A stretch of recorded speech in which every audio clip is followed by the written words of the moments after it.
ಕುರಿತಾಗಿ ಇದು 12ನೇ ಭಾಗ.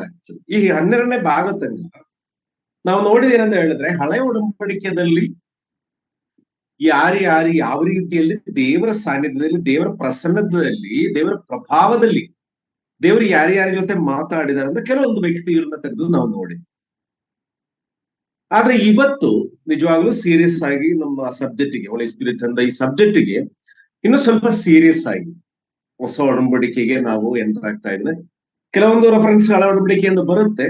ಆದ್ರೂ ಮೇನ್ ಆಗಿ ಯಾಕಂದ್ರೆ ಹೆಚ್ಚಾಗಿ ಪವಿತ್ರಾತ್ಮನ ಕೃಪಾವರ, ಯೇಸು ಕ್ರಿಸ್ತನು ಹೋಗಾದ್ಮೇಲೆ ನಿಮಗೆ ಕಳಿಸ್ಕೊಡ್ತೇನೆ ಅಂತ ಹೇಳಿ ಕಳಿಸ್ಕೊಟ್ಟಿರೋಂತ ಪವಿತ್ರಾತ್ಮನ ಕೃಪಾವರಗಳು ಹೆಚ್ಚಾಗಿರೋದು ಹೊಸ ಒಡಂಬಡಿಕೆಯಲ್ಲಿ. ಅದನ್ನು ಯೇಸು ಕ್ರಿಸ್ತನು ಈ ಲೋಕದಿಂದ ಪುನರುತ್ಥಾನ ಆದ್ಮೇಲೆ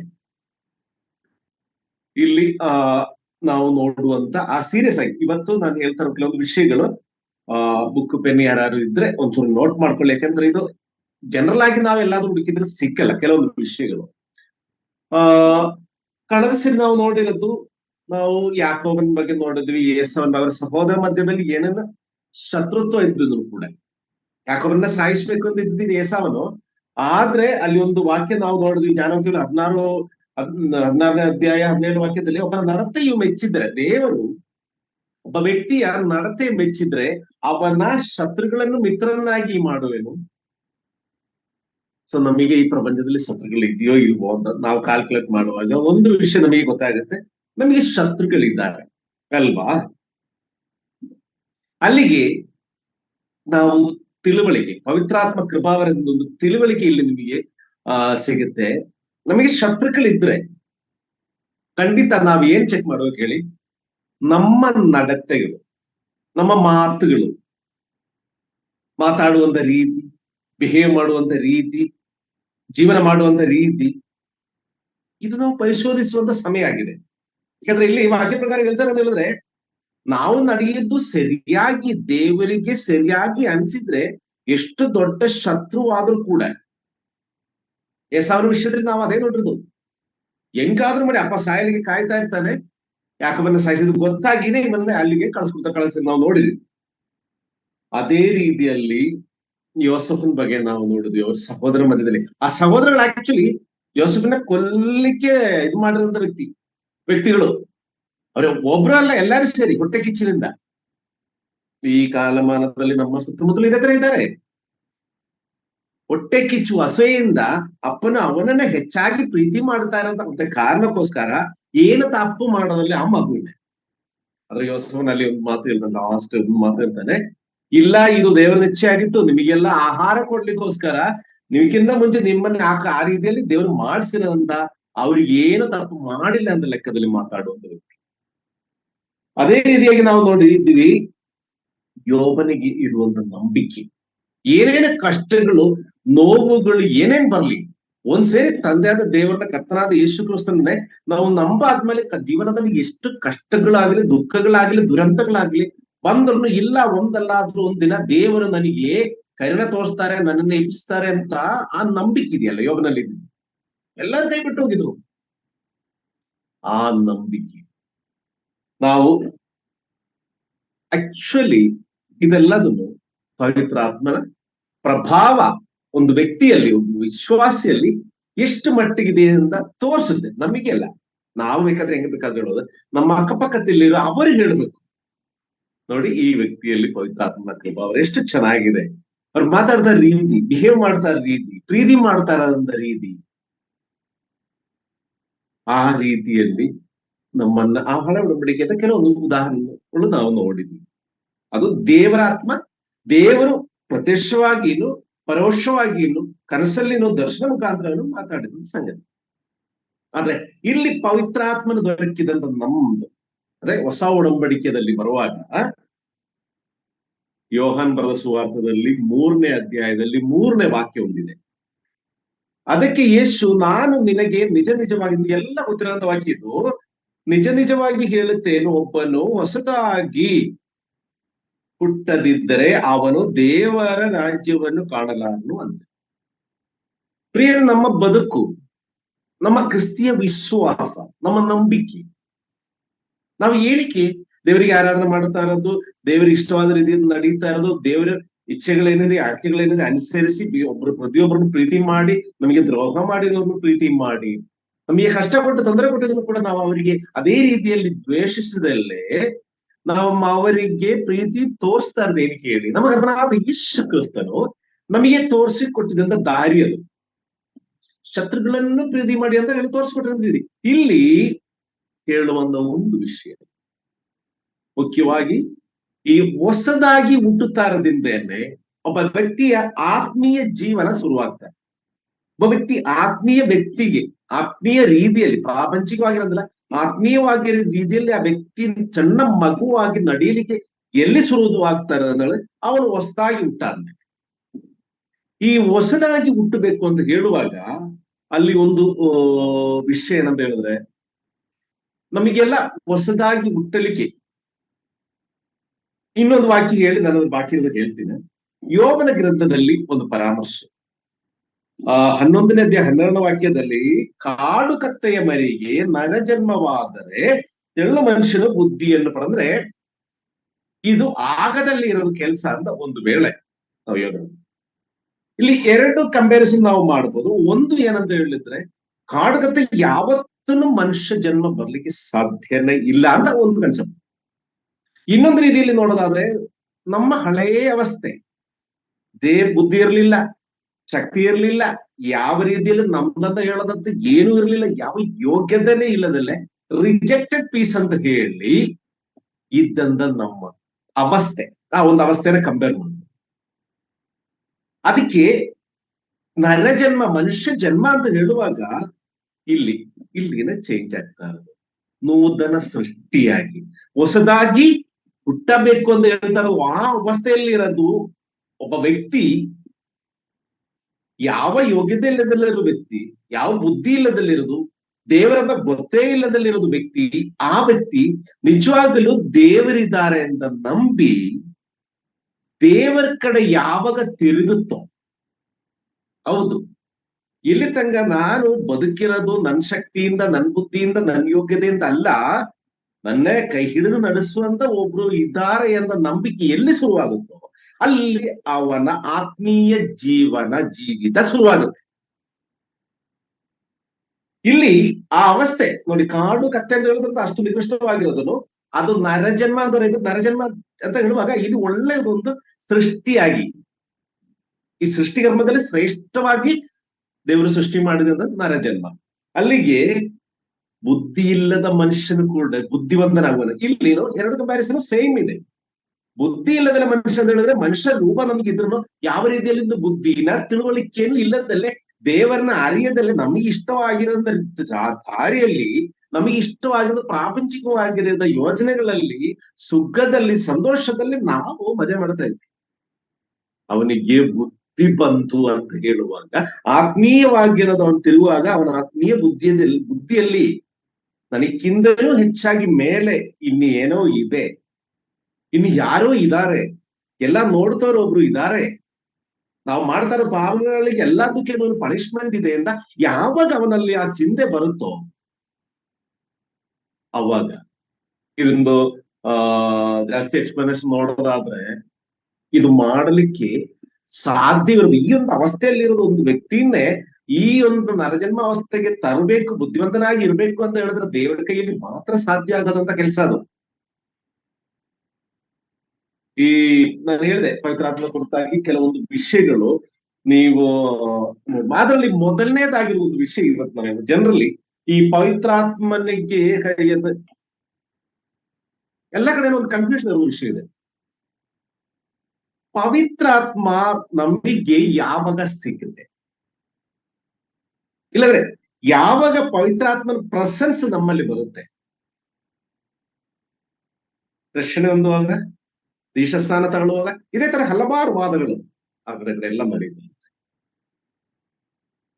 ಆದ್ರೆ ನಾನಿವತ್ತು ನಿಮಗೆ ಒಂದು ಪ್ರಶ್ನೆ ಹೇಳ್ತಾರೆ ಅಂತ ಹೇಳಿದ್ರೆ, ಆಕ್ಚುಲಿ ದೇವರಿಗೆ ಇಷ್ಟವಾಗಿರೋದಂತ ರೀತಿಯಲ್ಲಿ, ದೇವರ ವಿಶುದ್ಧಿಯಲ್ಲಿ ನಾವು ಜೀವನ ಮಾಡ್ತಾ ಇರೋದಕ್ಕೆ ನಮಗೆ ಸಿಕ್ಕುವಂಥದ್ದು ಈ ಪವಿತ್ರಾತ್ಮವನ್ನು ಇಲ್ಲ, ಪವಿತ್ರಾತ್ಮ ಕೃಪಾವರವು ಅಂದ್ರೆ ವಿಶುದ್ಧಿಯಲ್ಲಿ ನಡೆದ್ರೆ ಸಿಕ್ಕುತ್ತೆ ಅಂದೇನಾ? ಅದಲ್ಲ, ಪ್ರಾರ್ಥನಾ ಜೀವನದಲ್ಲಿ ನಾವು ಹೆಚ್ಚಾಗಿ ನಡೀತಾ ಇರೋದ್ರಿಂದ ನಮಗೆ ಸಿಕ್ಕುವಂತದ ಪವಿತ್ರಾತ್ಮನ. ಅದು ಅಲ್ಲದಲ್ಲೇ ದೀನ ಮನೋಭಾವದಿಂದ ಯೇಸು ಕೃಷ್ಣ ತೋರಿಸಿಕೊಟ್ಟಿದಲ್ಲ, ಆ ದೀನ ಮನೋಭಾವದಿಂದ ಒಬ್ಬ ವ್ಯಕ್ತಿ ನಡೆದಿದ್ರೆ ಅವನಿಗೆ ಪವಿತ್ರಾತ್ಮನ ಸಿಕ್ಬಿಡ್ತಾನೆ. ಇಲ್ಲ, ಎಲ್ಲರಿಗೇನು ಒಳ್ಳೆಯದನ್ನು ಮಾಡಿ, ಪ್ರಪಂಚದಲ್ಲಿ ಎಲ್ಲರಿಗೇನು ಒಳ್ಳೆಯದನ್ನೇ ಮಾಡೋದು, ಒಳ್ಳೆಯದನ್ನ ಮಾಡಿ ಜೀವಿಸುವಂತ ವ್ಯಕ್ತಿಗೆ ಸಿಕ್ಕದಂತ ಅದಾನೆ ಪವಿತ್ರಾತ್ಮನ ಕೃಪಾವರ. ಅಂತರ ಸಂಪೂರ್ಣವಾಗಿ ದೇವರಿಗೆ ಒಪ್ಪಿಸಿ ಪೂರ್ಣ ಮನಸ್ಸಿನಿಂದ ದೇವರಿಗೆ ಆರಾಧನೆ ಮಾಡುವಾಗ ಸಿಕ್ಕುವಂತದ. ನಮ್ಮನ್ನೇ ನಾವು ಪರಿಶೋಧನೆ ಮಾಡೋಣ, ಯೋಚನೆ ಮಾಡೋಣ. ಇದ್ರ ಯಾವ ಸ್ಟೇಜ್ ಅಲ್ಲಿ ಈ ರನ್ನಿಂಗ್ ಕಾಂಪಿಟೇಷನ್ ನಿಮ್ಗೆಲ್ಲರಿಗೇನು ಗೊತ್ತಿದೆ. ರನ್ನಿಂಗ್ ಕಾಂಪಿಟೇಷನ್ ಅಂತ ಹೇಳಿದ್ರೆ ಓಡಿ ಫಿನಿಶಿಂಗ್ ಪಾಯಿಂಟ್ ದಾಟಾದ್ಮೇಲೆ, ಮೊದಲನೇದಾಗಿ ಫಿನಿಶ್ ಪಾಯಿಂಟ್ ದಾಟುವಾಗ ಏನ್ ಕೊಡ್ತಾರೆ? ಟ್ರೋಫಿ ಕೊಡ್ತಾರೆ. ಪ್ರಿಯರೇ, ಪವಿತ್ರಾತ್ಮ ಫಿನಿಶಿಂಗ್ ಪಾಯಿಂಟ್ ಅಲ್ಲಿ ಸಿಕ್ಕುವಂತ ಒಂದು ಟ್ರೋಫಿನೋ ಅವಾರ್ಡು ಅಲ್ಲ. ಒಬ್ಬ ವ್ಯಕ್ತಿ ದೇವರ ಕಡೆಗೆ ತಿರುಗಿ ಅವನ ಆತ್ಮೀಯ ಜೀವನ ಶುರು ಮಾಡುವಾಗ, ನನಗೆ ಹೇಳಿದಂತೆ ಈ ವಿಷಯಗಳೆಲ್ಲ ಇದೆಯಲ್ಲ, ವಿಶುದ್ಧಿಯಲ್ಲಿ ಜೀವನ ಮಾಡಲಿಕ್ಕೆ, ಪ್ರಾರ್ಥನಾ ಜೀವನ ಮಾಡೋದಕ್ಕೆ, ದೀನ ಮನೋಭಾವದಿಂದ, ಅದೇ ಆರಾಧನಾ ಜೀವನದಲ್ಲಿ ಪೂರ್ಣ ಮನಸ್ಸಿನಿಂದ ದೇವರಿಗೆಲ್ಲ ಒಪ್ಪಿಸಿ ದೇವರ ದಾರಿಯಲ್ಲಿ ಈ ನಡೆಯಲಿಕ್ಕೆ ಯಾವಾಗ ಶುರುವಾಗುತ್ತೋ ಅವಾಗ, ಒಂದು ಉದಾಹರಣೆ ಹೇಳೋದು ಹೇಳಿದ್ರೆ, ಒಂದಿನ ಇದಕ್ಕಿದ್ದಂಗೆ ಒಬ್ಬ ವ್ಯಕ್ತಿ ರನ್ನಿಂಗ್ ಕಾಂಪಿಟೇಷನ್ಗೆ, ನಮ್ಮ ಓಟ ಅಂತ ಇರುತ್ತಲ್ಲ, ಈ ರನ್ನಿಂಗ್ ಕಾಂಪಿಟೇಷನ್ಗೆ ಇದಕ್ಕಿದ್ದಂಗೆ ಒಂದು ದಿವಸ ಓಡಿದ್ರೆ ಅವನು ವಿನ್ ಮಾಡ್ಲಿಕ್ಕಾಗಲ್ಲ. ಎಷ್ಟೋ ತಿಂಗಳು, ಎಷ್ಟೋ ವರ್ಷಗಳು ಪ್ರಾಕ್ಟೀಸ್ ಮಾಡಿ ಟೈಮಿಂಗ್ಸ್ ಬಾಕಿರೋದೆಲ್ಲ ನೋಡಿ ಬಾಡಿಯನ್ನು ಸ್ಟ್ರೆಂಗ್ ಆ ಸ್ಟ್ರೆಂತ್ ಎಲ್ಲ ಸಿಕ್ಕಾದ್ಮೇಲೆ, ಆ ಕ್ವಾಲಿಫೈ ಆದ್ಮೇಲೆ ಅವನ ಕಾಂಪಿಟೇಷನ್ ಹೋಗ್ತಾನೆ, ಇಲ್ಲಾಂದ್ರೆ ಸೋತು ಹೋಗ್ತಾನೆ. ಪ್ರಿಯರೇ, ಇದೇ ಅವಸ್ಥೆಯನ್ನು ನಮಗೆ, ನಾವು ಸೋತು ಹೋಗ್ತೀವಿ, ಖಂಡಿತ ನಾವು ಸೋತು ಹೋಗ್ತೀವಿ. ಬೆಲಹೀನತೆಗಳಿದೆ, ಪ್ರಾಪಂಚಿಕವಾಗಿ ಹಲವಾರು ಸಂಗತಿಗಳಿದೆ ಅಂತ ದೇವರಿಗೆ ಗೊತ್ತಿರೋದಕ್ಕೇನೆ ಯೇಸು ಕ್ರಿಸ್ತನು ಹೋಗುವಾಗ ಶಿಷ್ಯರಿಗೆ ಹೇಳಿರೋದು, ನೀವು ಬೆಲಹೀನರು, ಅದಕ್ಕೆ ಏನ್ ಮಾಡ್ಬೇಕು, ಏನ್ ಮಾಡಬಾರದು, ಹೆಂಗೆ ನಿಮ್ಮನ್ನ ನೀವು ಸ್ಟ್ರೆಂಗ್ತನ್ ಕೊಡ್ಬೇಕು, ಪ್ರಾರ್ಥನಾ ಜೀವನ ಯಾವ ರೀತಿಯಲ್ಲಿ ನಡೆಸಬೇಕು, ಆರಾಧನಾ ಜೀವನ ಯಾವ ರೀತಿಯಲ್ಲಿ ನಡೆಸಬೇಕು, ದೇವರ ದಾರಿಯಲ್ಲಿ ಯಾವ ರೀತಿಯಲ್ಲಿ ಅದಕ್ಕೆಲ್ಲ ನಿಮಗೆ ಆಗಲ್ಲ. ನಿಮ್ ಕೈಯಲ್ಲಿ ನೀವು ಒಂಚೂರು ಹೋಗೋದ್ ಕೂಡ ಟೆಂಪ್ಟ್ ಆಗ್ಬಿಡುತ್ತೆ, ಟೆಂಪ್ಟೇಷನ್ ಬರುತ್ತೆ, ದಾರಿ ತಪ್ಪಿ ಹೋಗ್ತಾರೆ.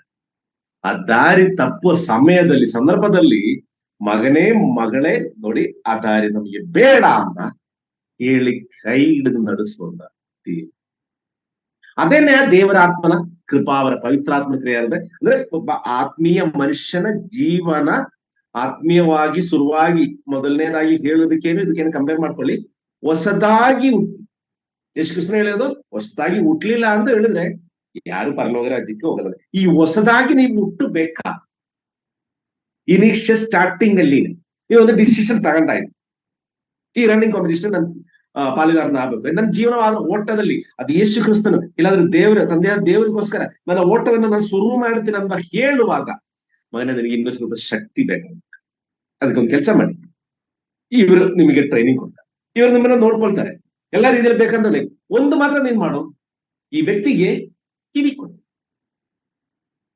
ದೇವರು ಆ ರೀತಿಯಲ್ಲಿ ಪವಿತ್ರಾತ್ಮ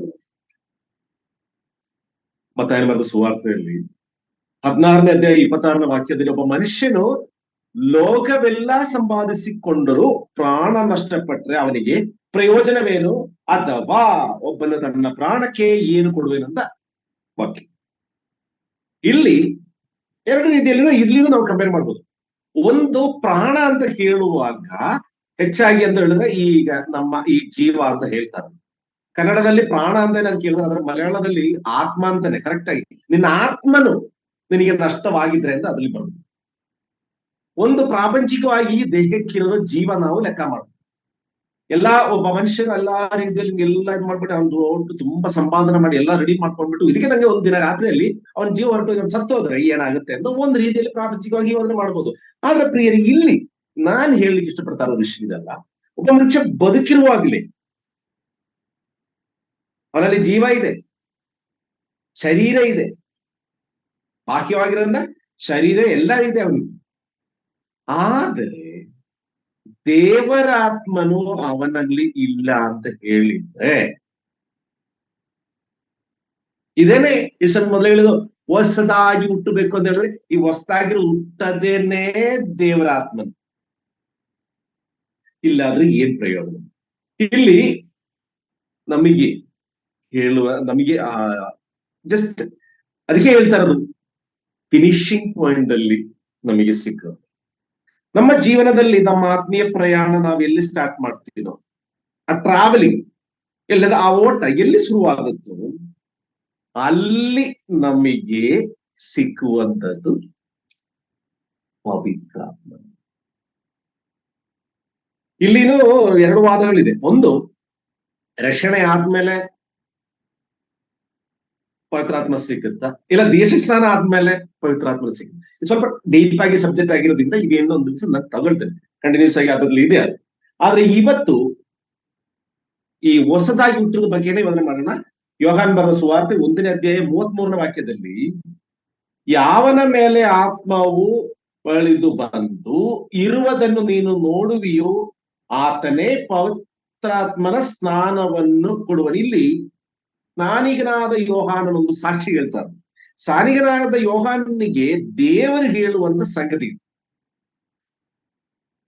ಸ್ನಾನಿಗನಾದ ಯೋಹಾನಿಗೆ ಇದ್ರ ಬಗ್ಗೆ ದೊಡ್ಡ ಐಡಿಯಾ, ಯಾರು ಜೀಸಸ್, ಯಾರಿಗೆ ಯೇಸು ಕ್ರಿಸ್ತನೋ, ಹೆಂಗ್ ಬರ್ತಾರೋ ಹೇಗ್ ಬರ್ತಾರೋ ಅಂತ ಏನು ಐಡಿಯಾ ಇಲ್ಲ. ಆದ್ರೆ ಒಂದು ಹಿಂಟ್ ಕೊಟ್ಟಿದೆ ಅಂತ ಹೇಳಿದ್ರೆ, ನಿನ್ನ ಕಣ್ಣು ಮುಂದೆ ಯಾರು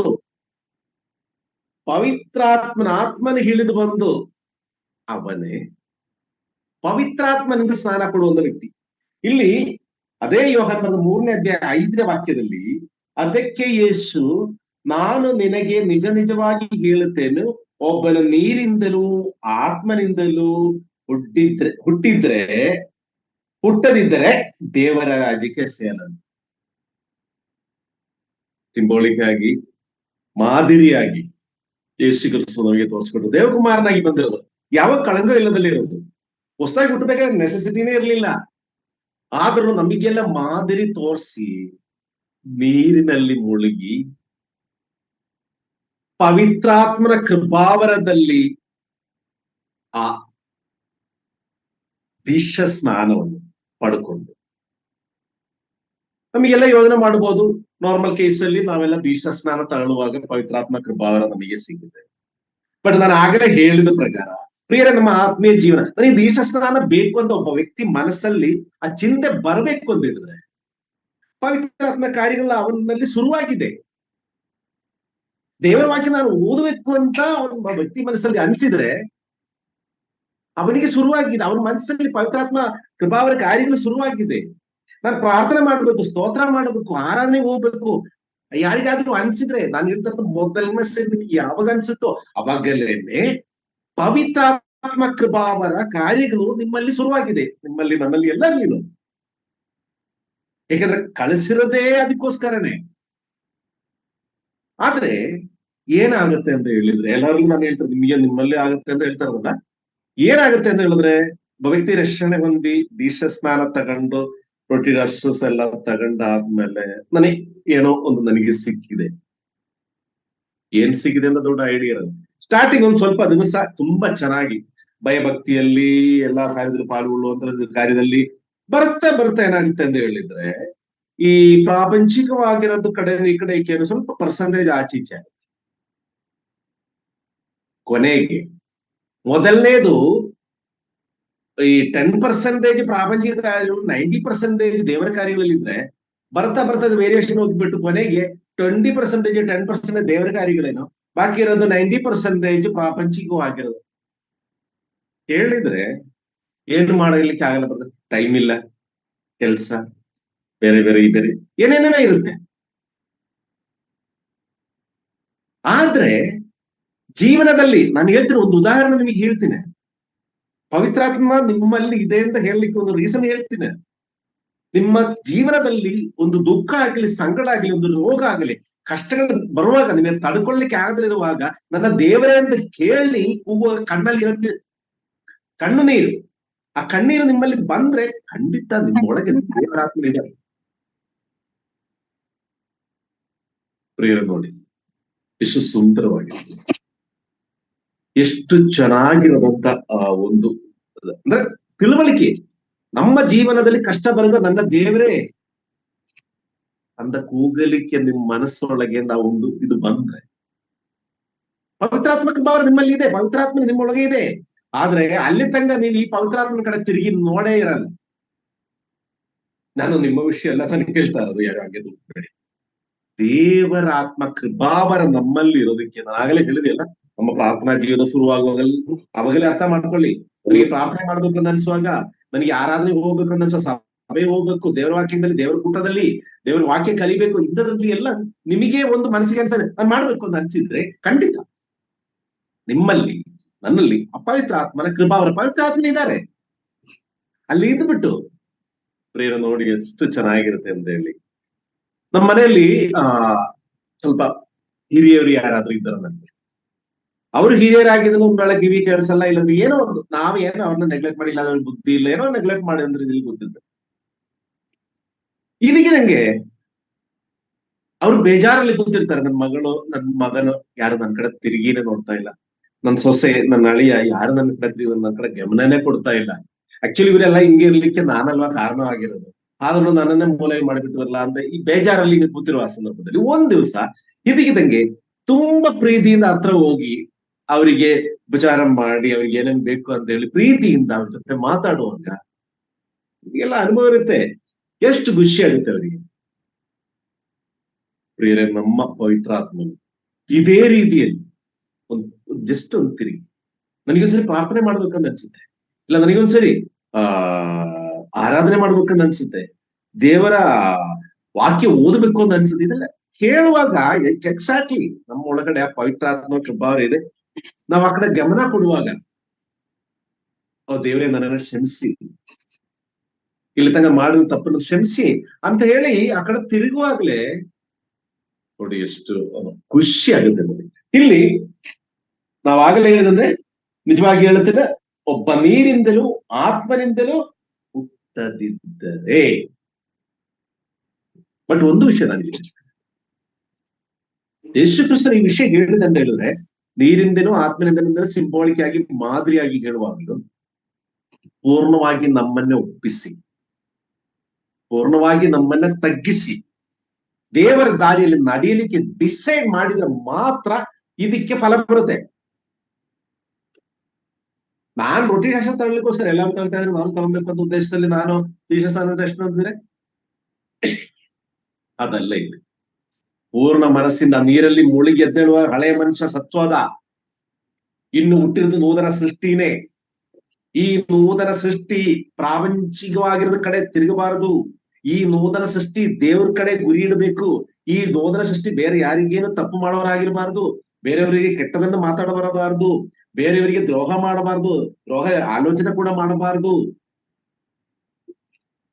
ಎಲ್ಲರನ್ನು ಪ್ರೀತಿ ಮಾಡಿ. ಎಸೆಕೇಲ್ ಪ್ರವಾದನ ಗ್ರಂಥದಲ್ಲಿ 36ನೇ ಅಧ್ಯಾಯ 25ರಿಂದ 27ನೇ ವಾಕ್ಯದಲ್ಲಿ ಎಷ್ಟು ಸೂಕ್ಷ್ಮವಾಗಿ ಹೇಳಿದೆ ಅಂತ ಹೇಳಿದ್ರೆ, ಆ ದೇವರ ಕೃಪೆಯಿಂದ ನಮಗೆ ದೊರಕಿರೋದು.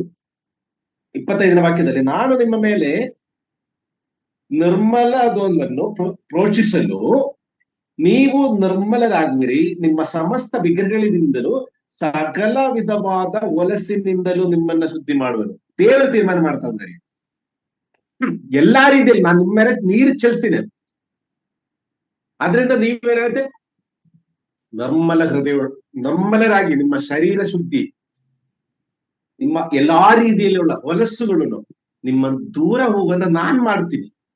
26ನೇ ವಾಕ್ಯದಲ್ಲಿ, ನಾನು ನಿಮಗೆ ಹೊಸ ಮನಸ್ಸನ್ನು, ನೋಡಿ ಇಲ್ಲಿ ಪ್ರಿಯರೇ, ದೇವರ ಕಡೆಗೆ ನಾವು ತಿರುಗಿದ್ರೆ ಸಾಕು, ಪ್ರಾಪಂಚಿಕದ ಕಡೆಗೆ ನಾವು ತಿರುಗಿ ನೋಡದಲ್ಲೇ ಇದ್ರೆ ಸಾಕು. ಇಲ್ಲಿ ನಾನು ನಿಮಗೆ ಹೊಸ ಮನಸ್ಸನ್ನು ಕೊಟ್ಟು ನಿಮ್ಮಲ್ಲಿ ನೂತನ ಸ್ವಭಾವವನ್ನು ಹುಟ್ಟಿಸುವೇನು, ಕಲ್ಲಾದ ಹೃದಯವನ್ನು ನಿಮ್ಮೊಳಗಿಂದ ತೆಗೆದು ಮೃದುವಾದ ಹೃದಯವನ್ನು ನಮಗೆ.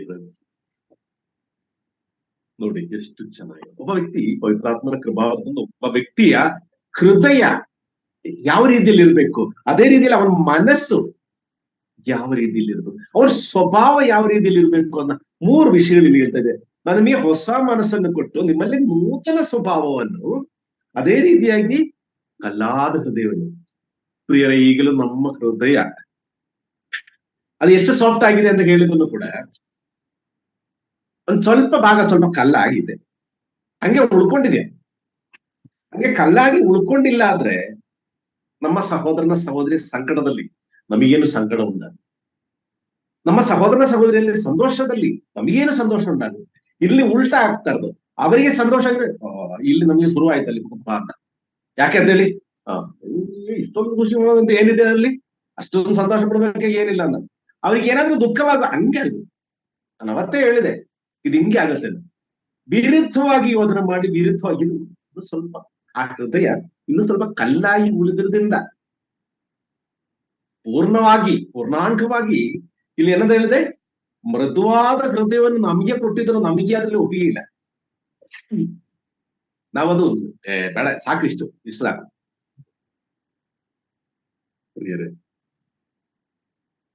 ಪವಿತ್ರ ಆತ್ಮನ ಕೃಪಾವರ ಪೂರ್ಣವಾಗಿ ನಮ್ಮಲ್ಲಿ ಇರಬೇಕು ಅಂತ ಹೇಳಿದ್ರೆ ನಮ್ಮ ಹೃದಯ ಶುದ್ಧಿ, ಮನಸ್ಸಿನ ಶುದ್ಧಿ, ನಮ್ಮ ಸ್ವಭಾವ ತುಂಬಾ ಇಂಪಾರ್ಟೆಂಟ್ ಆಗಿದೆ. ಇಲ್ಲಿ ಅದೇ ರೀತಿ 27ನೇ ವಾಕ್ಯದಲ್ಲಿ, ನನ್ನ ಆತ್ಮವನ್ನು ನಿಮ್ಮಲ್ಲಿ ನೆಲೆಸಿರುವಂತೆ ಅನುಗ್ರಹಿಸು. ದೇವರ ಅನುಗ್ರಹ ಕೊಡ್ತಾರೆ. ಆತ್ಮನ ಎಲ್ಲಿನೂ ಆಚೆ ಹೊಚ್ಚೆ ಹೋಗ್ಬಾರ್ದು, ಎಲ್ಲಿನೂ ಬೇರೆ ರೀತಿಯಲ್ಲಿ ಆಗಬಾರ್ದು. ನಾನು ಅದೇ ರೀತಿಯಲ್ಲಿ ನಿಲ್ಲಿಸ್ತೀನಿ. ನೀವು ನನ್ನ ನಿಯಮಗಳನ್ನು ಅನುಸರಿಸುವ ನೋಡಿ. ಯಾಕೆ ಅದೇ ರೀತಿಯಲ್ಲಿ ಏನಕ್ಕೆ ಆ ಪವಿತ್ರಾತ್ಮನ ದೇವರ ಆತ್ಮ ಕೃಪಾವರವನ್ನು ನಮ್ಮಲ್ಲಿ ಹಂಗೇನೆ ದೇವರು ನಿಲ್ಲಿಸ್ತಾ ಇರೋದು ಏನಕ್ಕೆ ಅಂತ ಹೇಳಿದ್ರೆ, ನನ್ನ ನಿಯಮಗಳನ್ನು ಅನುಸರಿಸುವ ಹಾಗೆ ಮಾಡುವೆನು. ಆ ದೇವರಾತ್ಮ ಪ್ರೇರಿ ಈ ಪವಿತ್ರಾತ್ಮ ತುಂಬಾ ಹೆಚ್ಚಾಗಿ ನಮ್ಮಲ್ಲಿ ಬೇಕು ಅಂತ ಹೇಳಿದ್ರೆ ಇದೇ ವಿಷಯಕ್ಕೇನೆ. ಆ ದೇವರ ಅಜ್ಞಾನುಸಾರಿಯಾಗಿ ದೇವರ ದಾರಿಯನ್ನು ತಿಳ್ಕೊಂಡು ದೇವರ ನೇಮಗಳನ್ನು ಅನುಸರಿಸಿ ನಾವು ನಡಿಬೇಕು ಅಂತ ಹೇಳಿದ್ರೆ ಪ್ರಾಪಂಚಿಕ ಮನುಷ್ಯನಾಗಿದ್ರೆ ಆಗಲ್ಲ. ಅದೇನೇನ್ ಸರ್ಕಸ್ ಮಾಡ್ತಿರೋ ಆಗಲ್ಲ. ಅದು ನಮ್ಮನ್ನ ಇನ್ನೇ ಯಾವುದೋ ಒಂದು ದಾರಿಗೆ ಕರ್ಕೊಂಡು ಹೋಗುತ್ತೆ. ಇಲ್ಲಿ ನೀವು ನನ್ನ ವಿಧಿಗಳನ್ನು ಕೈಕೊಂಡು ಅವಾಗ ನಮಗೆ ಬೇರೆ ಯಾವುದ್ರ ಬಗ್ಗೆನಿಲ್ಲ. ದೇವರ ವಿಧಿಗಳೇನಿದೆ, ದೇವರ ಆಜ್ಞೆಗಳೇನಿದೆ, ದೇವರ ನೇಮಗಳೇನಿದೆ, ಈ ದೇವರ ದಾರಿ ಏನಿದೆ ಅದರಲ್ಲಿ ಮಾತ್ರ ನಮ್ ಗಮನ ಇರುತ್ತೆ, ನಮ್ ಗುರಿ ಅದು ಮಾತ್ರ ಇರುತ್ತೆ. ಆ ದೇವರ ದಾರಿ ಬಿಟ್ಟು ನಾವು ಆ ಕಡೆ ಈ ಕಡೆ ಯಾವ ಕಾರಣದಲ್ಲಿನೂ ಹೋಗಲ್ಲ. ಪ್ರಿಯರೇ, ಇದೆಲ್ಲ ಪವಿತ್ರಾತ್ಮನ ತೀಕ್ಷ್ಣ ಸ್ವಭಾವ, ಪವಿತ್ರಾತ್ಮನ ಗುಣಭಾವಗಳು, ಇಲ್ಲಾಂದ್ರೆ ಪವಿತ್ರಾತ್ಮನ ಪ್ರಸನ್ನ ಸಾನ್ನಿಧ್ಯ ನಮ್ಮಲ್ಲಿ ಇದೆಯೋ ಇಲ್ವೋ ಅಂತ ತಿಳ್ಕೊಳ್ಳಿಕ್ಕೆ ಈ ಸ್ವಭಾವಗಳೆಲ್ಲ ನಮ್ಮಲ್ಲಿ ಇದ್ರೆ ಖಂಡಿತ ನಾವು ಚೆಕ್ ಮಾಡ್ಬೋದು ಎಷ್ಟು ಪರ್ಸೆಂಟೇಜ್ ಪವಿತ್ರಾತ್ಮನ ಕೃಪಾವರ ನಮ್ಮಲ್ಲಿ. ಪೂರ್ಣಾಂಗವಾಗಿ ಪವಿತ್ರಾತ್ಮ ಕೃಪಾವರ, ಪವಿತ್ರಾತ್ಮ ನಮ್ಮಲ್ಲಿ ಇಲ್ಲ. ಪ್ರಿಯರೇ, ನಾವು ಅಂಗವಿಕಲ, ನಮಗೆ ಕಣ್ಣು ಕಾಣಿಸ್ತಾ ಇಲ್ಲ, ಕಿವಿ ಕೇಳಿಸ್ತಾ ಇಲ್ಲ, ಹೃದಯದ ಮಾತು ನಮಗೆ ಕೇಳಿಸ್ತಾ ಇಲ್ಲ. ನಮ್ಮ ಆಲೋಚನೆಗಳು, ನಮ್ಮ ಚಿಂತೆಗಳು ಪ್ರಾಪಂಚಿಕವಾಗಿರೋದು, ನಮ್ಮ ಕಾರ್ಯಗಳು ಎಲ್ಲ ಮುಗೀತು. ಕೊನೆಗೆ ಒಂದು ದಿವಸ ಲಾಸ್ಟ್ ನಾನು ಹೇಳಿದಲ್ಲ, ಫಿನಿಶಿಂಗ್ ಪಾಯಿಂಟ್ ಬರುವಾಗ ನೆನಪು ಮಾಡ್ಕೊಂಡ್ರೆ ಏನು ಪ್ರಯೋಜನ. ಇವತ್ತು ಈ ದಿವಸ ಈ ಗಳಿಗೆಯಲ್ಲಿ ಆ ನಮ್ಮಲ್ಲಿರದ ಪವಿತ್ರಾತ್ಮ ಕೃಪಾವರ ಇನ್ನೂ ನಮ್ಮಲ್ಲಿ ಹೆಚ್ಚಾಗಿ ಎಲ್ಲಾ ರೀತಿಯಲ್ಲಿ ಅದು ಬೇರೆಯವರಿಗೆ ಪ್ರಕಟವಾಗುವಂತೆ ದೇವರ ಕೃಪಾವರಕ್ಕೋಸ್ಕರ ಪ್ರಾರ್ಥನೆ ಮಾಡೋದು. ಇನ್ನೊಂದು ವಾಕ್ಯ ಬರೋಣ, 1 ಪೇತ್ರನು 3ನೇ ಅಧ್ಯಾಯ 21ನೇ ವಾಕ್ಯ. ಆ ನೀರಿಗೆ ಅನುರೂಪವಾದ ದೀಕ್ಷಾ ಸ್ನಾನವು ಯೇಸು ಕ್ರಿಸ್ತನ ಪುನರುತ್ಥಾನದ ಮೂಲಕ ಈಗ ನಮ್ಮನ್ನು ರಕ್ಷಿಸುತ್ತದೆ. ಅದು ಮೈ ಕೊಳೆಯನ್ನು ಹೋಗಲಾಡಿಸುವಂತದಲ್ಲ, ಒಳ್ಳೆ ಮನಸ್ಸಾಕ್ಷಿ ಬೇಕೆಂದು ದೇವರಿಗೆ ವಿಜ್ಞಾಪಿಸಿಕೊಂಡಿರುವಂತೆ. ಈ 21ನೇ ವಾಕ್ಯದಲ್ಲಿ ವಿಷಯ ಹೇಳ್ತಾ ಇದೆ. 21ನೇ ವಾಕ್ಯದಲ್ಲಿ ಇನ್ನೊಂದು ವಿಷಯ ಹೇಳ್ತಾ ಇದೆ. ಯಾಕಂದ್ರೆ ಮೋಹನ್ ವಿಷಯದಲ್ಲಿ ಮೊದಲನೇದಾಗಿ ನೀರಿನಿಂದ ರಕ್ಷಣೆ ಆಗಿರೋದು 8 ಜನ. ಅದಕ್ಕಿಂತ ಮುಂಚೆನವರು ಎಲ್ಲರೂ ಹಾಳಾಗುವುದು. ಆ ದೊಡ್ಡ ಪ್ರಳಯ ಬಂದು ಆ ಹಡಗಲ್ಲಿ ಮೋಹನ್ ಜೊತೆ ಯಾರ್ಯಾರಿದ್ರು ಆ 8 ಜನ ಮಾತ್ರ ನೀರಿನಿಂದ ರಕ್ಷಣೆ ಉಂಟಾಗಿ. ಅದಾದ್ಮೇಲೆ ರಕ್ಷಣೆ ಬಗ್ಗೆ, ನೀರಿನಿಂದ ರಕ್ಷಣೆ ಬಗ್ಗೆ ಬರ್ತಾ ಇರೋದು ಹೊಸ ಒಡಂಬಡಿಕೆ. ಯೇಸು ಕ್ರಿಸ್ತನ ಬರೋದಕ್ಕಿಂತ ಮುಂಚೆ ಆ ಸ್ನಾನಿಗನ್ನಾದರೆ ಯೋಹಾನ್ ವಿಷಯ ಬರುವಾಗ ನಮಗೆ ಮತ್ತೆ ಆ ಒಂದು ದೀಕ್ಷಾ ಸ್ನಾನ ಬಗ್ಗೆ ನಾವು ನೋಡ್ತಾರೆ. ಇಲ್ಲಿ ಆ ನೀರಿಗೆ ಅನುರೂಪವಾದ ದೀಕ್ಷಾ ಸ್ನಾನವು, ಅವತ್ತು ಆ ನೀರಿನಿಂದ ನಾವು ನೀರಿಂದೊಂದು ಸ್ಪೆಷಾಲಿಟಿ ನಿಮಗೆಲ್ಲ ಎಲ್ಲ ಕರಗಿಸ್ಕೊಂಡದ್ದು. ಅದೇ ರೀತಿಯಾಗಿ ತಿಳಿಯಾಗಿ ಟು ಬಿ ಟ್ರಾನ್ಸ್ಪರೆಂಟ್ ಆಗಿ ಎಲ್ಲದನ್ನು ಪ್ರಿಯರೇ ಪವಿತ್ರಾತ್ಮಕ ಭಾವ ನಮ್ಮಲ್ಲಿದ್ರೆ, ಹೆಚ್ಚಾಗಿ ನಮ್ಮಲ್ಲಿದ್ರೆ ಟು ಬಿ ನೀರು ತರ ನಾವು ಟ್ರಾನ್ಸ್ಪರೆಂಟ್ ಆಗಿ ಕಾಣಿಸ್ತೀವಿ ಬೇರೆಯವರಿಗೆ. ಮುಚ್ಚುಮರ ಇಲ್ಲದಲ್ಲೇ, ಕಳಂಕವಿಲ್ಲದಲ್ಲೇ, ಪಾಪ ಇಲ್ಲದಲ್ಲೇ, ಯಾವುದನ್ನು ನಾವು ಮುಚ್ಚಿ ಇಡದಲ್ಲೇ ಎಲ್ಲರ ಮುಂದೆ ಟ್ರಾನ್ಸ್ಪರೆಂಟ್ ಆಗಿ ಬದುಕಲಿಕ್ಕೆ ನಮ್ಮ ಕೈಯಲ್ಲಿ ಸಾಧ್ಯ ಆಗುತ್ತೆ. ಅದೇನಿದೆ ನೋಡಿ, ಆ ನೀರಿಗೆ ಅನುರೂಪವಾದ ದೀಕ್ಷಾ ಸ್ನಾನವು, ಅಲ್ಲಿ ತನಕ ಏನು ಕಾಣಿಸ್ತಾ ಇರಲಿಲ್ಲ, ಎಲ್ಲದನ್ನು ಇದಾಗಿ ಈ ಕೊಳೆ ನೀರಿನ ತರ ಇರುವಾಗಿದ್ರೆ ಏನಾದ್ರು ಕಾಣಿಸುತ್ತೆ? ಕೆಲವರು ಏನು ಕಾಣಿಸಲ್ಲ. ತಿಳಿ ನೀರಿದ್ರೆ ಮಾತ್ರ ಎಲ್ಲವನ್ನು ಕರೆಕ್ಟ್ ಆಗಿ ಕಾಣಿಸ್ತು. ಇಲ್ಲಿ ಆ ನೀರಿಗೆ ಅನುರೂಪವಾದ ದೀಕ್ಷಾ ಸ್ನಾನವು ಯೇಸು ಕ್ರಿಸ್ತನ ಪುನರುತ್ಥಾನದ ಮೂಲಕ, ಅವಾಗ ಸಿಕ್ಕಿರಂದ್ರೆ ನಮಗೆ ಸಿಕ್ಕಿರೋದು ಹೇಳ್ತಾ ಇರೋದು, ಯೇಸು ಕ್ರಿಸ್ತನ ಪುನರುತ್ಥಾನ ಮೂಲಕ ಈಗ ನಮ್ಮನ್ನು ರಕ್ಷಿಸುತ್ತದೆ. ಆದ್ರೆ ನೋಡಿ ಇಲ್ಲಿ, ಅದು ಮೈಕೊಳೆಯನ್ನು ಹೋಗಲಾಡಿಸುವಂತದಲ್ಲ, ಒಳ್ಳೆ ಮನಸ್ಸಾಕ್ಷಿಯನ್ನು ನನಗೆ ಕೊಡೋ ದೇವರಿಂದ ದೇವರಿಗೆ ಪ್ರಾರ್ಥನೆ ಮಾಡುವಂಥದ್ದು. ನಮ್ ಬೇಡಿಕೆ ಏನಿರ್ಬೇಕು ಹೇಳಿ, ನಮ್ ಪ್ರಾರ್ಥನೆ ಏನಿರ್ಬೇಕು ಹೇಳಿ, ದೇವರೇ ನನಗೆ ಒಳ್ಳೆ ಮನಸ್ಸಾಕ್ಷಿಯನ್ನು ಕೊಡಿ. ಯಾಕಂದ್ರೆ ಇದು ನನಗೆ ದೊರಕಿರೋದು, ಈ ಮನಸ್ಸಾಕ್ಷಿ, ಒಳ್ಳೆ ಮನಸ್ಸಾಕ್ಷಿ ಪವಿತ್ರಾತ್ಮರ ಕೃಪಾವರ ನನಗೆ ಸಿಕ್ಕಿದೆ ಅಂತ ಹೇಳಿದ್ರೆ ಅದು ನನ್ನ ಕರ್ತನಾದ ಯೇಸು ಕ್ರಿಸ್ತನ ಪುನರುದ್ಧಾರದಿಂದ ಆಗಿರೋದು. ನೋಡಿಲ್ಲಿ, ಆ ಒಳ್ಳೆ ಮನಸ್ಸಾಕ್ಷಿ ಬೇಕೆಂದು ದೇವರಿಗೆ ವಿಜ್ಞಾಪಿಸಿಕೊಳ್ಳುವಂಥದ್ದೇ ಶುದ್ಧ ಮನಸ್ಸಾಕ್ಷಿ. ಹೊಸದಾಗಿ ಇನ್ನೊಂದು ಯೇಸು ಕ್ರಿಸ್ತನ ಹೇಳಿದ್ರೆ ನೀವು ಹೊಸದಾಗಿ ಹುಟ್ಟಲೇಬೇಕು ಅಂತ ಹೇಳಿರೋದಂತ ಹೇಳಿದ್ರೆ ಈ ಆತ್ಮನಲ್ಲಿ ಹುಟ್ಟುವ, ಇಲ್ಲಿ ನೋಡಿ ಹೊಸದಾಗಿ ಹುಟ್ಟುವುದು ಏನಕ್ಕೆ ಅಂತ ಒಂದು ಪ್ರಶ್ನೆ ಬಂತು. ಅಲ್ಲ, ನಾವಾಗಿ ಇದೇ ರೀತಿಯಲ್ಲಿ ನಾವೆಲ್ಲ ನಮ್ಮನ್ನ ಚೇಂಜ್ ಮಾಡ್ಕೊಂಡು ಈ ಹೊಸದಾಗಿ ಇಷ್ಟೊಂದು ಕಷ್ಟ ಎಲ್ಲ ಪಟ್ಬಿಟ್ಟು ದೀಕ್ಷಾ ಸ್ನಾನ ಬೇಕು, ರಕ್ಷಣೆ ಹೊಂದಬೇಕು, ತುಂಬಾ ಕಷ್ಟ ಇದೆಯಲ್ಲ, ಇದೆಲ್ಲ ಬೇದ್ರೆ ನಾವು ಡೈರೆಕ್ಟ್ ಆಗಿ ನಾವು ಇದು ಮಾಡ್ಕೊಂಡ್ರೆ ಚೇಂಜ್ ಮಾಡಿ ಆ ರೀತಿಯಲ್ಲಿ ನಾನು ಒಳ್ಳೆಯವನಾಗಿದೆ ಅಂತ ಹೇಳಿದ್ರೆ ಸಾಕಲ್ಲ. ಪ್ರತಿಯೊಂದಕ್ಕೇನು ಅದರಿಂದ ಆಗಿರೋದು ಕೆಲವೊಂದು ಸ್ಟೆಪ್ಸ್ ಇದೆ. ನಾವು ಈಗ ಒಂದು ಮಗು ಹುಟ್ಟಿದ ಕೂಡಲೇ 10ನೇ ಕ್ಲಾಸಲ್ಲಿ ಕರ್ಕೊಂಡೋಗಿ ಸೇರಿಸ್ಲಿಕ್ಕೆ ಆಗಲ್ಲ. ನರ್ಸರಿ ಹೋಗ್ಬೇಕು, ಆಮೇಲೆ 1ನೇ ಕ್ಲಾಸಿಂದ 10ನೇ ಕ್ಲಾಸ್ ತನಕ ಓದು. ಒಂದೊಂದು ಸ್ಟೆಪ್ ಅಲ್ಲಿ ಒಂದೊಂದು ಹಂತಕ್ಕೇನು ಒಂದೊಂದು ಬದಲಾವಣೆ ಇರುತ್ತೆ. ಆ ಬದಲಾವಣೆ ಪ್ರಕಾರನೇ ಇಲ್ಲಿ ನೋಡಿ 1 ಕೊರಿಂಥಿಯನ್ಸ್ 2ನೇ ಅಧ್ಯಾಯ 12ನೇ ವಾಕ್ಯದಲ್ಲಿ, ನಾವು ಪ್ರಾಪಂಚಿಕ ಆತ್ಮವನ್ನು ಹೊಂದದೆ ದೇವರು ನಮಗೆ ದಯಪಾಲಿಸಿರುವ ಕೃಪಾವರಗಳನ್ನು ತಿಳಿದುಕೊಳ್ಳುವುದಕ್ಕಾಗಿ, ಇಲ್ಲಿ ಪವಿತ್ರಾತ್ಮ ಕೃಪಾವರ ಏನಕ್ಕೆ ಬೇಕು?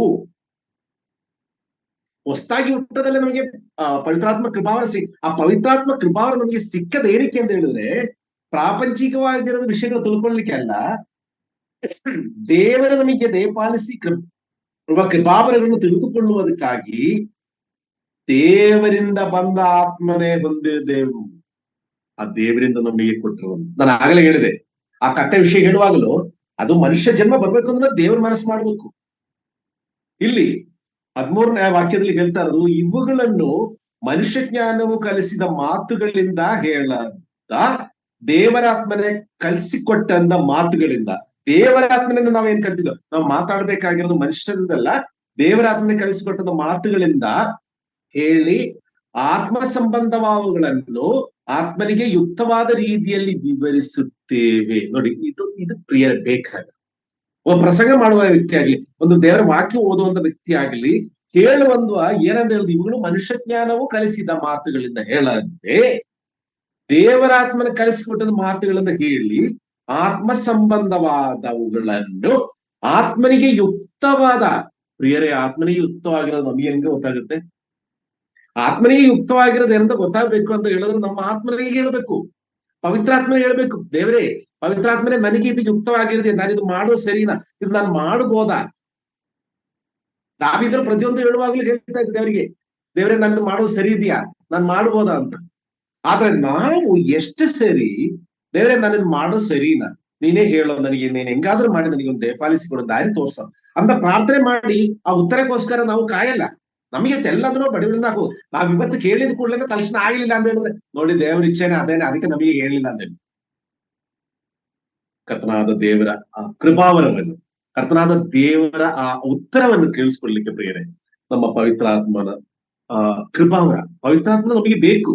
ನಾವು ಹೊಸದಾಗಿ ಈ ವಾಕ್ಯಗಳನ್ನು ಧ್ಯಾನ ಮಾಡುವಾಗ ನಮ್ಮನ್ನ ನಾವು ಪರಿಶೋಧಿಸಿ ನಿಜವಾಗಲು ಎಷ್ಟು ಮಟ್ಟಿಗೆ ನಮ್ಮಲ್ಲಿ ಏನೇನ್ ಕ್ಯಾರೆಕ್ಟರ್ಸ್ ಇದೆ ಇದೆಲ್ಲ ನೀವು ನೋಟ್ ಮಾಡಿರ್ತೀರ, ಇಲ್ಲಾಂದ್ರೆ ಮನೆಯಲ್ಲಿ ಹೋಗಿ ಈ ವಾಕ್ಯಗಳಲ್ಲಿ ಇನ್ನೊಂದ್ಸರಿ ಓದಿ. ಪ್ರಿಯರ, ನಿಜವಾಗಲು ಪವಿತ್ರಾತ್ಮನ ನಮಗೆ ಏನಕ್ಕೆ ಬೇಕು ಅಂತ ಹೇಳಿದ್ರೆ, ನಮ್ಮ ಆತ್ಮೀಯ ಜೀವನದಲ್ಲಿ ನಾವು ನಡೆಯಲಿಕ್ಕೆ ಶುರುವಾಗ ಕೈ ಹಿಡಿದು ಜಸ್ಟ್ ಹುಟ್ಟಿರದ ಮಗು ಹೆಂಗೆ ಒಂದು ಕಾಲಿಟ್ಟು ಒಂದು ಗೆಜ್ಜೆ ಇಡ್ಲಿಕ್ಕೆ ಹೆಂಗೆ ಹೋಗ್ತಾ ಇರತ್ತಾರ, ಅವಾಗ ನಮ್ ಕೈ ಹಿಡಿಯಲಿಕ್ಕೆ ಬರ್ತಾ ಇರೋದೇ ಪವಿತ್ರಾತ್ಮನು. ಅದು ನಮಗೆ 40 ವಯಸ್ಸಲ್ಲಿ ಇರ್ಬೋದು, ಇಲ್ಲ 60 ವಯಸ್ಸಲ್ಲಿ, ಯಾವ ವಯಸ್ಸಂತ ಪ್ರಶ್ನೆ ಇಲ್ಲ ಬರೋದು. ಆತ್ಮೀಯ ಜೀವನದಲ್ಲಿ ನಡೆಯುವಾಗ ಆ ಮಗು ಎದ್ದು ಹೆಂಗೆ ನಡೆಯಲಿಕ್ಕೆ ಪ್ರಯತ್ನ ಪಡ್ತಾ, ಆ ರೀತಿಯಲ್ಲಿ ನಾವು ನಡೆಯುವಾಗ, ಅದೇ ರೀತಿಯಲ್ಲಿ ವಿಶುದ್ಧಿಯ ಜೀವನ ನಾವು ಶುರು ಮಾಡುವಾಗ, ನಮ್ಮ ಪ್ರಾರ್ಥನಾ ಜೀವನ, ನಮ್ಮ ಸೇವಕನ ಜೀವನ, ನಮ್ಮ ಕುಟುಂಬದ ಜೀವನ, ಸಭಾ ಜೀವನ, ಎಲ್ಲಾ ಜೀವನವನ್ನು ನಾವು ಪವಿತ್ರಾತ್ಮ ಶುರು ಮಾಡುವಾಗ ಆ ಪವಿತ್ರಾತ್ಮನ ಕೈ ನಾವು ಹಿಡಿಯಲೇಬೇಕು. ಯಾಕೆಂದ್ರೆ without holy spirit there is no holy life. ವಿಶುದ್ಧ ಜೀವನವನ್ನು ನಾವು, ಶುದ್ಧಿ ಇರೋದ ಜೀವನವನ್ನು ನಾವು ಮಾಡಬೇಕು ಅಂತ ಹೇಳಿದ್ರೆ ಆ ಹೋಲಿ ಸ್ಪಿರಿಟ್, ಪವಿತ್ರಾತ್ಮನ ಶಕ್ತಿ ನಮಗೆ. ಮುಂದಿನ ದಿವಸಗಳಲ್ಲಿ ಇನ್ನೂ ಹೆಚ್ಚಾಗಿ ಈ ಪವಿತ್ರಾತ್ಮ ಕೃಪೆಯನ್ನು ಕುರಿತು ನಾವು ಕಲಿತು ಶುದ್ಧಿ ಉಳ್ಳವರಾಗಿ, ವಿಶುದ್ಧಿ ಉಳ್ಳವರಾಗಿ ಪ್ರಾರ್ಥನಾ ಜೀವನದಲ್ಲಿ ದೇವರ ದಾರಿಯಲ್ಲಿ ನಡೆಯುವಾಗೆ ನನ್ನನ್ನ ನಿಮ್ಮನ್ನೆಲ್ಲರೂ ದೇವರು ಕಾಪಾಡಲಿ ಅವಕಾಶವನ್ನು